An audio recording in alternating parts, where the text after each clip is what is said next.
안녕하세요. 다시 또 이렇게 제7강에서 여러분들 뵙게 돼서 대단히 반갑습니다.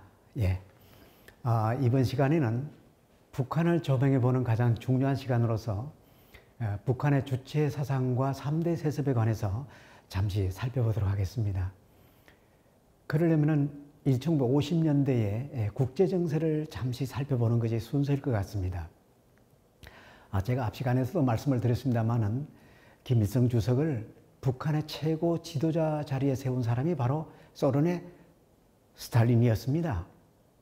김일성은 스탈린의 영향을 많이 받은 인물입니다. 스탈린은 소련을 건국한 레닌의 신임을 얻어서 소련 서기장에 오른 인물입니다. 그러나 소련의 최고 통치자에 오른 스탈린은 30여 년간 무자비한 숙청과 독재 정치를 실시한 아주 매우 잔혹한 인물이었습니다. 그런 스탈린의 통치 방식에 김일성도 자신도 모르게 그 영향을 받으면서 그 스타일을 닮아가고 있었던 인물이었습니다. 그러나 세계적화를 꿈꾸던 그 강철 같은 독재자 스탈린도 1953년에 죽게 됩니다. 스탈린의 후광으로 건자에 오른 김일성은 6.25 전쟁이 막바지에 다다를 즈음에 자신을 밀어주던 절대 후원자를 하루아침에 잃게 되니까 적지 않은 충격이 아닐 수가 없었습니다. 스탈린의 뒤를 이어서 소련 서기장에 오른 사람이 바로 후르시초프였습니다. 그는 소련 제20차 당대회에서 전임자였던 스탈린을 격하는 발언을 쏟아냅니다. 그러니까 30여 년간 소련을 이끈 스탈린의 그 정치 노선을 비판을 하고 그를 숭배해 오던 체제를 노골적으로 비판하기에 이릅니다. 이것은 소련의 큰 충격이었습니다. 그러자 소련 다음으로 공산제국의 한 축이었던 중국의 마오쩌둥이 후르시초프에게 반기를 듭니다. 지금까지 유지해온 공산체제에 반하는 그런 은행이었기 때문에 후르시초프 당시는 수정주의자라고 공격을 합니다. 그러니까 변신했다는 것이죠. 이 상황을 김일성은 심각하게 바라보게 됩니다. 그러니까 후르시초프는 마오쩌둥을 향해서 당신은 교조주의라고 맞서게 됩니다. 여러분, 교조주의라고 하는 것은 어떤 교리나 사상을 절대적으로 받아들여서 현실을 무시하고 기계적으로 적용하려는 태도나 어떤 생각을 말합니다. 다시 말씀드려서 과학적인 해명 없이 신앙이나 어떤 신조에 의해서 맹신하는 것을 말하죠. 그러니까 후르시초프의 주장은 이렇습니다. 이제 시대가 바뀌지 않았느냐? 그러면 이념이나 체제도 그에 맞게 변해야 하는 것이 아니냐? 그것이 올바른 시대 정신이지 과거에만 묶여있는 마오쩌둥 당신이야말로 미래를 내다볼 줄 모르는 과거 이론에 맹신하는 교조주의라고 비난한 것이죠. 이처럼 공산국가의 두 거두가 이념 분쟁에 휩싸인 것입니다. 이런 상황을 지켜보고 있던 김일성으로서는 고민에 빠질 수가 없었던 것입니다. 사실 소련이나 중국은 김일성 입장에서는 든든한 후원자임에는 틀림없는 국가들 아닙니까? 소련은 자신을 북한의 통치자로 세워준 국가이고 중국은 6.25 전쟁 때 패전의 위기에서 자신을 구해준 국가이기 때문에 두 나라 모두가 다 김일성 입장에서는 은인과 같은 그런 나라였습니다. 그리고 전쟁이 끝난 이후에도 소련과 중국으로부터 후원을 받아오던 터였지 않습니까? 그랬던 두 나라가 이념 논쟁으로 다투고 있었고 또 전에처럼 경제적으로 북한을 지원하는 그 부분도 갈수록 축소되어 가는 그런 상황을 보게 되니까 김일성은 이제 서서히 생각이 바뀌기 시작을 합니다. 내가 언제까지나 이 두 나라의 의지에서 살아갈 수는 없다고 판단을 하게 된 것이죠. 급기야는 중소 국경 분쟁까지 발생하는 사태까지 보게 된 김일성으로서는 이제부터 북한도 홀로 서기를 해야겠다고 생각한 것이죠. 다시 말해서 이제는 자신의 길을 가야겠다는 생각을 하게 됩니다. 북한을 이끌고 가기 위해서는 주민들에게 이념적인 어떤 신념이 필요했던 것입니다. 그래서 우리식 사회주의 건설이라고 하는 슬로건을 내걸면서 북한 주민들에게 주체의식을 불어넣기 시작하게 된 것입니다. 여러분, 주체라는 말은 사전적 의미로 보게 되면 어떤 단체 또는 어떤 행동이 있어서 그 중심을 이루는 위치를 뜻합니다. 여기에 상대 개념으로서는 객체 또는 대상이라는 단어가 있습니다만은, 이 주체라는 용어가 처음으로 등장하게 된 것이 당시의 정서로 봤을 때 1950년대 중반쯤으로 여겨집니다. 김일성은 1955년 12월 28일에 노동당 선전선동 일꾼들에게 행한 연설에서 주체라는 용어가 본격적으로 등장하기 시작한 것입니다. 그리고 이어서 1956년에 경제에서의 자립을, 그리고 1957년에는 정치에서의 자주를, 그리고 1962년에는 국방에서의 자위를 강조했던 것입니다. 그러나 이때까지만 해도요, 주체라는 개념은 어떤 사상이나 철학적으로 체계화된 것은 아니고요, 북한 주민에게 혁명 정신을 고양시키는 하나의 선전선동적인 구호에 지나지 않았던 것이거든요. 그러다가 1982년에 김일성의 아들 김정일이 발표한 주체 사상에 대하여라는 논문이 발표가 되고, 그 논문에 북한의 학자들이 여러 자료들을 첨가를 해서 집대성한 것이 오늘의 주체 사상으로 등장한 것입니다.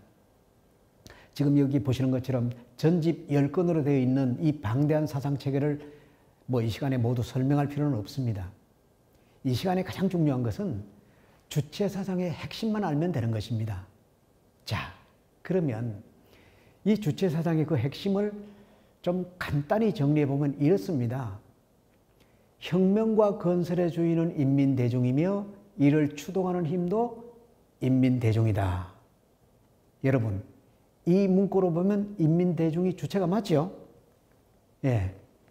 또 사람은 자주성, 창조성, 의식성을 가지고 자기 운명을 자주적, 창조적으로 개척하는 사회적 존재이다. 누가요? 바로 인민대중입니다.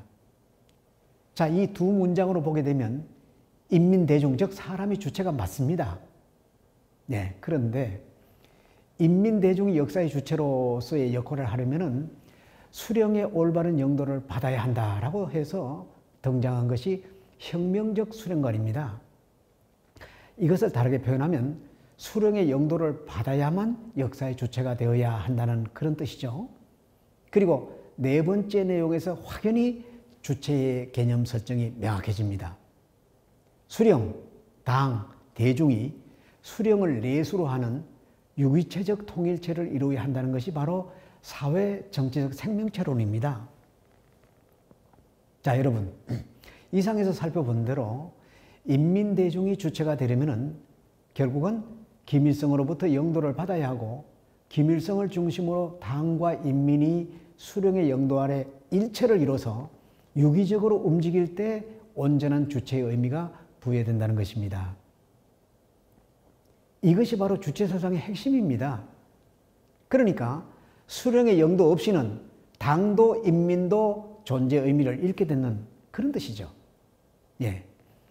이 주체 사상이 혁명과 건설에 관한 이론적 체계로서 정치, 경제, 사회, 문화, 국방 등 전 분야에 걸쳐서 북한 사회를 지도하는 통치 이념으로 기능하고 있는 것입니다. 또 북한의 헌법에도 또 당 규약에도 명시되어 있죠.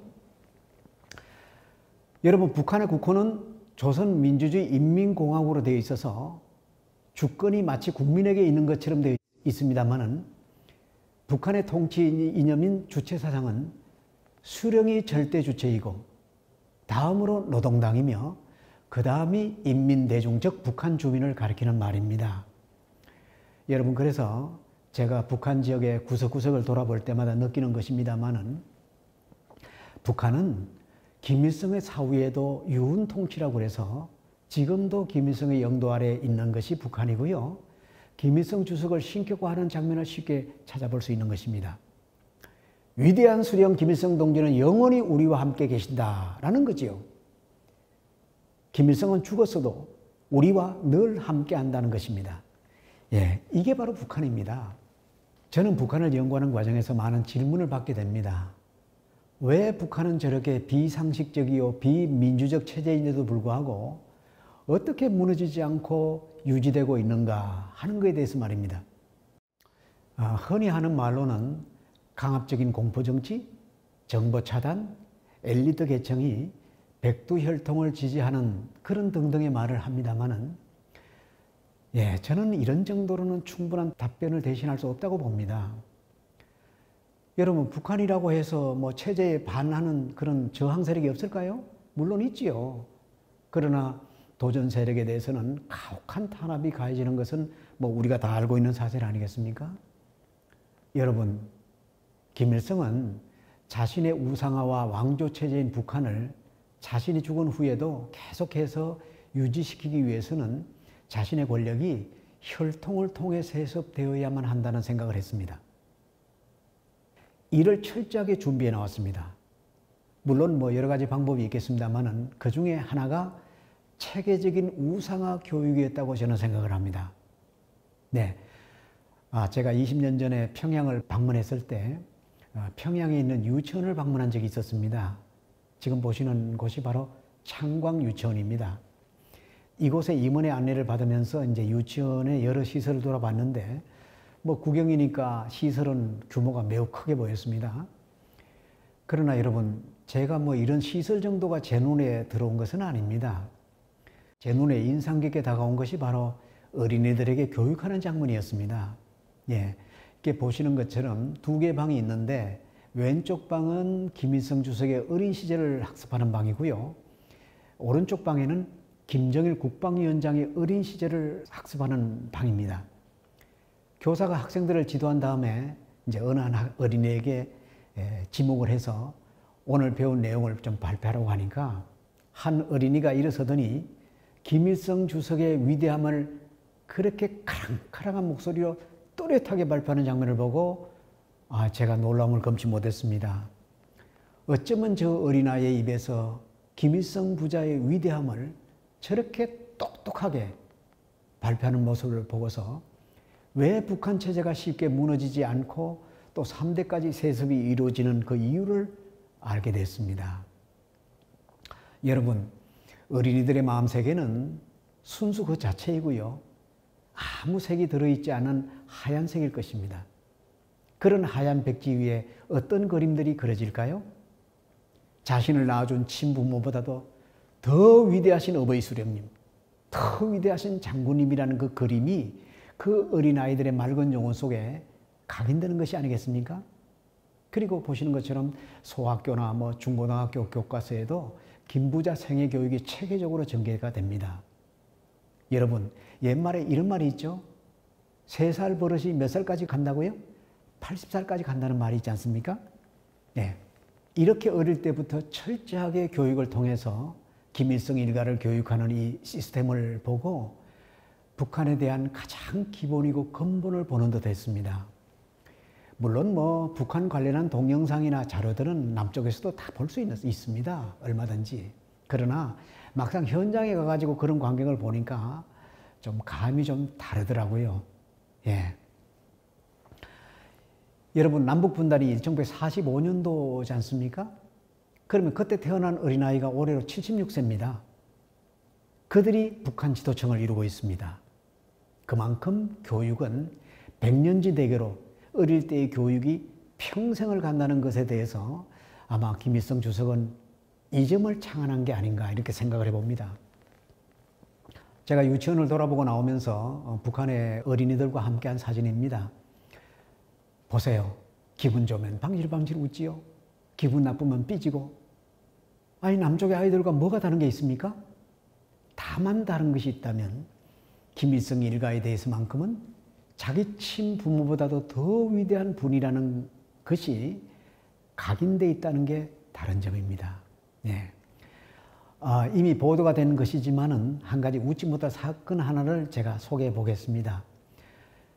2003년도에 대구에서 유니버시아드 대회가 있었습니다. 이 대회에 북한 선수단도 참가를 했고 이들을 응원하기 위해서 응원단도 내려왔습니다. 근데 경북 예천에서 있었던 그 양궁 경기를 이제 응원을 하고 숙소인 대구로 돌아가던 그 응원단들이 타고 가는 버스 안에서 갑자기 소란이 벌어지기 시작을 했습니다. 예천군의 어느 단체가 도로가에 걸어둔 그 현수막을 본 것입니다. 그 현수막에는 김정일 국방위원장의 사진도 들어있었거든요. 이를 본 북한 응원단들은 달리는 버스를 멈춰 세운 뒤에 모두들 달려가서 그 현수막을 끌어내리는 것입니다. 왜 그랬을까요? 이들의 주장은 이렇습니다. 아니 어떻게 남쪽 사람들은 감히 존엄하신 장군님의 사진을 현수막에 넣을 수 있느냐 하는 것입니다. 아니 바람이 불면 장군님의 얼굴이 찌그러질 수도 있고 또 비가 오면 젖을 수도 있는데 어째서 이런 일이 가능하냐며 소동을 벌이다가 결국 그 현수막을 자기네들이 가져가는 것입니다. 예.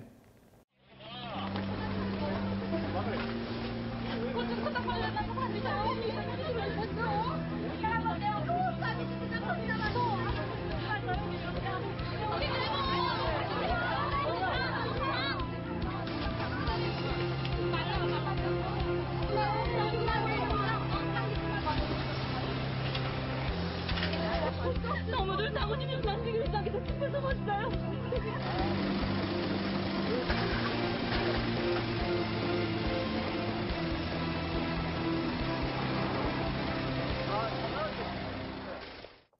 뭐 이미 보도가 된 장면들을 제가 이 시간에 보여드리는 이유가 뭘까요?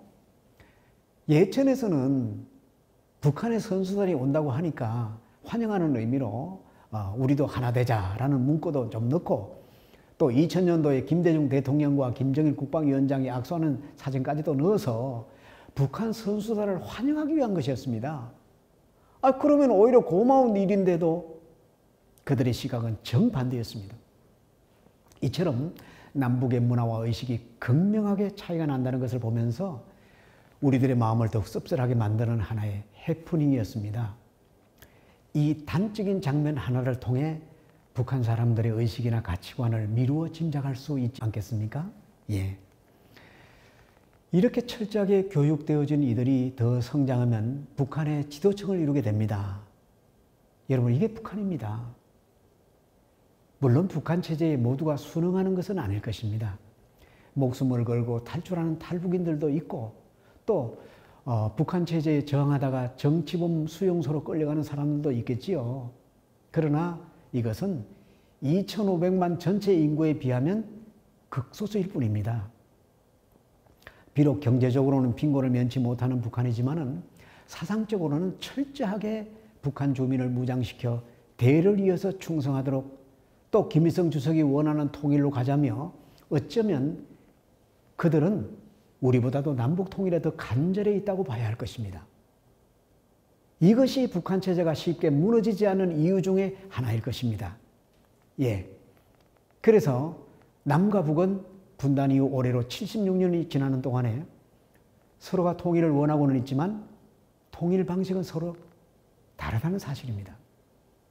그러하기에 통일의 접점을 찾지 못하고 평행선만 유지해온 것이 오늘의 남북 분단사입니다. 제가 제6강과 7강에서 북한을 간단하게나마 조명을 해보았습니다마는 북한을 세운 사람은 김일성 주석입니다. 그가 이상했던 북한은 어떤 나라였으며 어떤 식으로 통치를 해왔으며 그들이 주장한 북남 통일의 이상은 어떤 것인지 우리는 명확하게 인지하고 이에 대한 대비책을 철저하게 준비하지 않으면 여러분 통일이 과연 대박이 될지 쪽박이 될지 그것은 우리 국민들의 준비 자세와 의지에 달려있다고 생각을 합니다. 예, 여러분 다음 시간에는 문선명 한학자 총재님의 통일 방법론에 대해서 말씀을 드리고자 합니다. 네, 이 시간도 함께해 주신 여러분들에게 감사를 드리면서 여러분 다음 시간에 또 찾아뵙도록 하겠습니다. 여러분 대단히 감사합니다.